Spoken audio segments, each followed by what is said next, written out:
Now that's what I call 4 dimensions of Game Boy. Welcome to Classic Game Room for the review of Iridion 3D on Game Boy Advance. Aliens are invading and they're shooting our buildings with lasers. The only way to defeat them is in 3 dimensions on your Game Boy Advance.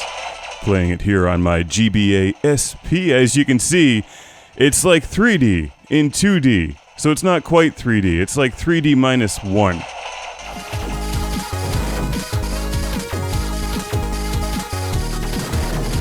But it still plays pretty well. This one reminds me of like a budget Galaxy Force 2. It's not a great game, but it's a good game for your Game Boy Advance. And if you enjoy shooters like Space Harrier, Galaxy Force 2, even Afterburner, you might get a kick out of this.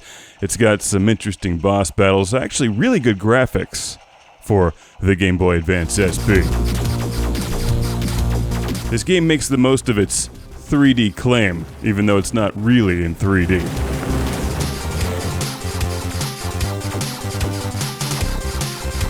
There's 7 levels of spaceship shooting mayhem, and it's a colorful game. As you can see, this one looks nice. The music is worth mentioning because it's really good.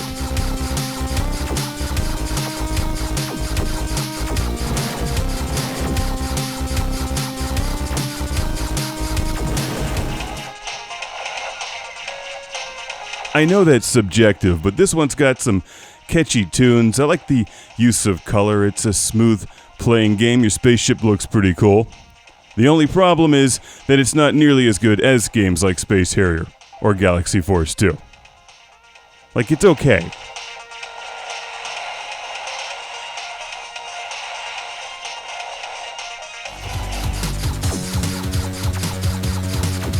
They must have done well for Majesco because they published another one called, wait for it, Iridion 2.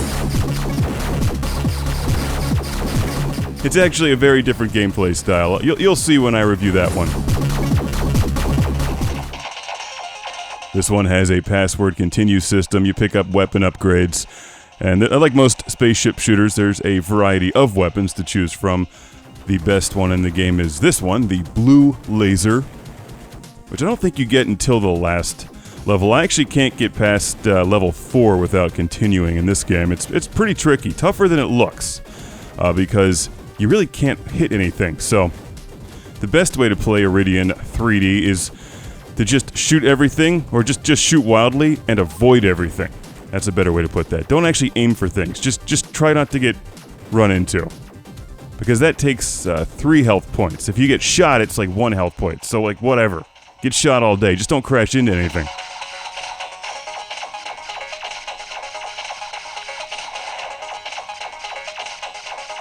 Nice colorful backgrounds.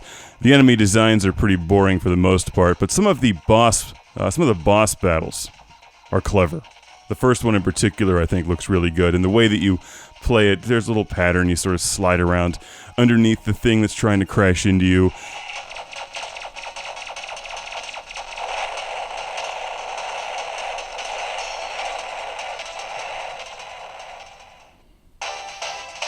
Here's one of the bosses where you get a little intro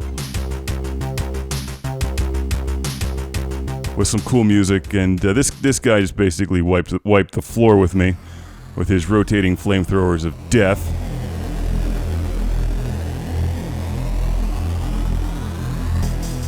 When you're destroyed, you get a password so you can continue, or of course, if you really get stuck, you can find all those online.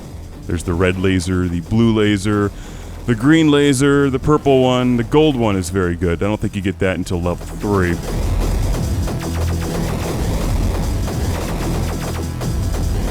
And then you can stack up, I think you can power up each weapon 3 times, maybe 4, but I think 3. And when you're destroyed, you lose a power-up for your weapon, so don't get destroyed. That's bad for your health. And I have 2 people to thank for this game, because 2 people sent it. So that way I can play it in 6D, I guess. Iridion 6D. If I played 2 copies at the same time, sent to the show by my friends Mark in New York and Ben, also in New York. Mark from East Meadow, and Ben from Buffalo. Thank you. In 6 dimensions. Thanks for watching Classic Game Room. Don't forget to pick up your copy of Ethel the Cyborg Ninja on Amazon.com. As always, thank you for watching. Classic Game Room is on Patreon. Classic Game Room Barware is at ClassicGameRoom.com. And my books, Surf Panda, Jesus the Coked Up Chicken #2, and Retro Megatrex are on Amazon.com.